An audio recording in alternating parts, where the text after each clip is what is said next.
Okay, this is a very sensitive word for me, okay, because the word is bald. Now, if you watched the introduction video to this course, you will have seen me, and you will notice that I am bald. So, I just want you to know that bald people are beautiful too, okay? We don't all need lots of hair to look beautiful. Okay, I'm getting distracted.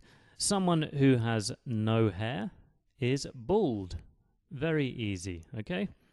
James is bald. Annie is bald.